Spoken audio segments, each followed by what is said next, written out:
오늘의 말씀은 요한복음 4장 1절부터 14절 말씀입니다. 예수께서 제자를 삼고 세례를 베푸시는 것이 요한보다 많다 하는 말을 바리새인들이 들은 줄을 주께서 아신지라. 예수께서 친히 세례를 베푸신 것이 아니요 제자들이 베푼 것이라. 유대를 떠나사 다시 갈릴리로 가실새 사마리아를 통과하여야 하겠는지라. 사마리아에 있는 수가라 하는 동네에 이르시니 야곱이 그 아들 요셉에게 준 땅이 가깝고 거기 또 야곱의 우물이 있더라. 예수께서 길 가시다가 피곤하여 우물 곁에 그대로 앉으시니 때가 6시쯤 되었더라. 사마리아 여자 한 사람이 물을 기르러 왔음에 예수께서 물을 좀 달라 하시니 이는 제자들이 먹을 것을 사러 그 동네에 들어갔음이러라. 사마리아 여자가 이르되 당신은 유대인으로서 어찌하여 사마리아 여자인 나에게 물을 달라 하나이까 하니 이는 유대인이 사마리아인과 상종하지 아니함이러라. 예수께서 대답하여 이르시되 내가 만일 하나님의 선물과 또 내게 물 좀 달라 하는 이가 누구인 줄 알았더라면 내가 그에게 구하였을 것이요 그가 생수를 내게 주었으리라. 여자가 이르되 주여 물기를 그릇도 없고 이 우물은 깊은데 어디서 당신이 그 생수를 얻겠사옵나이까? 우리 조상 야곱이 이 우물을 우리에게 주셨고 또 여기서 자기와 자기 아들들과 짐승이 다 마셨는데 당신이 야곱보다 더 크니이까? 예수께서 대답하여 이르시되 이 물을 마시는 자마다 다시 목마르려니와 내가 주는 물을 마시는 자는 영원히 목마르지 아니하리니 내가 주는 물은 그 속에서 영생하도록 솟아나는 샘물이 되리라. 예수님의 소문이 점차 퍼지기 시작했습니다. 많은 사람들이 예수님의 가르침을 받고 세례를 받았습니다.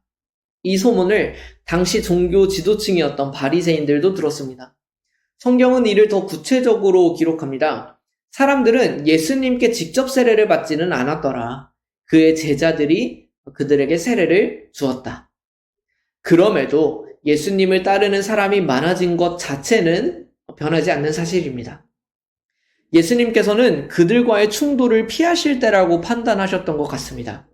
그래서 유대를 떠나 갈릴리로 올라가기로 결정하셨습니다. 그런데 당시 올라가는 길 가운데에는 사마리아라는 지역이 있었습니다. 유대 사람들은 이 사마리아 사람들과 상종도 하지 않았습니다. 순수한 유대 혈통이 아니며 그 땅도 더러워서 밟을 수 없다고 생각했었습니다. 그 둘 사이의 관계는 최악이었어요. 그래서 굳이 돌아갔습니다. 그러니까 가로질러 가면 빠르게 갈릴리로 갈 수 있지만 사마리아를 지나가기 싫어서 더 힘이 들어도 돌아가는 것입니다. 그러나 예수님께서는 사마리아를 통하여 지나가겠다고 다짐하십니다. 이 순간부터 예수님께서는 이미 계획하셨던 것 같습니다. 예수님은 그 모든 편견을 뚫고 가셔야 하는 이유가 있었습니다. 그곳에서 한 여인을 만나게 된 것입니다. 낮 12시 예수님께서는 한 우물 곁에서 쉬고 계셨습니다. 그리고 한 사마리아 여인이 다가옵니다. 물을 들어 온 발걸음이었어요. 예수님께서는 그 여인에게 물을 좀 달라고 요청하십니다. 그러자 여인이 매우 놀랍니다. 그러니까 이는 당연한 반응입니다. 일단 유대인 남자들은 모르는 여자에게 말을 잘 걸지 않았습니다. 이 또한 그들의 정결함을 지키기 위한 방안이었습니다. 게다가 민족적으로 상종하지도 않던 사마리아 사람이라면 이 상황이 더 이해되지 않습니다. 본문 이후에 제자들도 예수님께서 이 여인과 대화하는 것을 이상하게 여겼다는 기록이 나옵니다. 이처럼 예수님께서 이 여인에게 말을 거신 것 자체가 지금 이해하기 어려운 상황인 것입니다. 그래서 여인이 답합니다. 어째서 당신은 나한테 물을 달라고 하십니까? 예수님께서는 만약 하나님의 선물과 또 말씀하시는 내가 어떤 사람인지 알았다면 도리어 나에게 물을 달라고 했을 것이라고 말씀하십니다. 그렇다면 도대체 예수님은 어떤 분이신가요? 나와 대화하고 있는 당신이 그래서 누군데? 라는 질문이 사마리아 여인의 머릿속을 맴돌았을 것입니다. 그런데 예수님의 초점은 조금 달랐습니다. 물을 뜰 바가지도 없던 예수님이 그 여인에게 어떤 물을 주실 수 있으셨을까요? 예수님께서는 그에게 생수를 줄 수 있는 분이라고 말씀하십니다. 여기서 생수는 헬라어로 휘도르조온이라는 표현입니다. 문자 그대로는 살아있는 물, 흐르는 물을 말합니다. 예수님께서는 지금 우물에 있는 마실 물을 말씀하시는 것이 아닙니다. 살아있는 물을 주시겠다고 말씀하십니다. 그래서 여인이 놀라는 것입니다. 아니, 이 우물은 오래전 야곱이라는 위대한 우리의 조상의 우물인데 이 물을 주겠다는 것이 아니라 다른 살아있는 물을 주겠다면 당신은 야곱보다 더 위대한 사람입니까? 요한복음 7장에 이르면 예수님께서는 이 생수가 바로 성령을 뜻함을 알려주십니다. 예수님께서는 지금 이것이 더 필요하다고 말씀하십니다. 마실 물도 좋습니다. 우리가 살기 위해서는 물이 필요합니다. 하지만 영원히 목마르지 않을 생수가 있다고 합니다. 우리의 영적인 갈망을 채우는 물이 있다고 합니다. 우리의 인생을 가치로 채우는 살아있는 물이 있다고 합니다. 그것이 예수님께서 허락하시는 성령 하나님의 임재입니다. 우리는 오늘도 물을 뜨러 나옵니다. 우리 삶의 피로를 채우기 위해서는 늘 그런 일이 필요합니다. 이것이 가치 없는 일은 아니에요. 예수님께서는 지금 평상시에 벌어지는 일을 하지 말라고 말씀하시는 것이 아닙니다. 다만 우리가 늘 물을 뜨러 나오면서 생각하지 못하고 알지 못하는 것이 있다는 것입니다.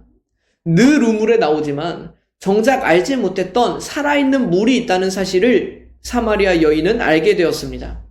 오늘 우리도 그렇습니다. 우리 삶의 피로를 채우기 위해 보통의 삶을 살아가다 보니 우리의 영혼을 채울 수 있는 물에 대해서는 알지 못했습니다. 그리고 예수님께서 오늘 우리에게 그 살아있는 물에 대해서 알려주시는 것입니다. 오늘 예수님께서는 그 물에 대한 자세한 설명을 해주지는 않으십니다. 다만 그 물이 있다는 사실, 그 물이 우리를 정말 목마르지 않게 할 것이라는 사실, 무엇보다 그 물을 예수님께서 주실 수 있으시다는 사실.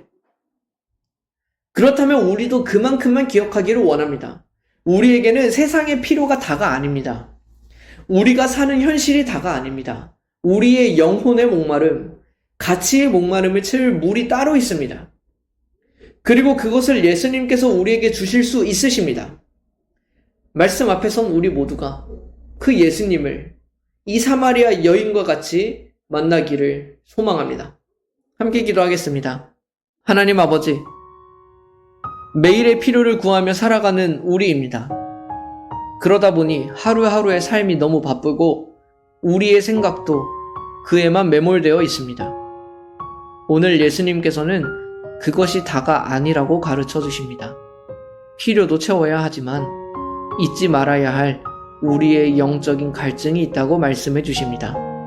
그리고 그 갈증은 예수님으로만, 예수님께서 주시는 성령으로만 채울 수 있다고 가르쳐 주십니다. 사마리아 여인과 같이 예수님과의 대화로 들어가 그 살아있는 물을 아는 우리가 되기를 소망합니다. 그리고 그것을 주실 수 있는 예수님을 아는 우리 모두가 되게 하여 주십시오. 영원토록 솟아나는 샘물을 우리에게 허락하실 예수 그리스도의 이름으로 기도드립니다. 아멘.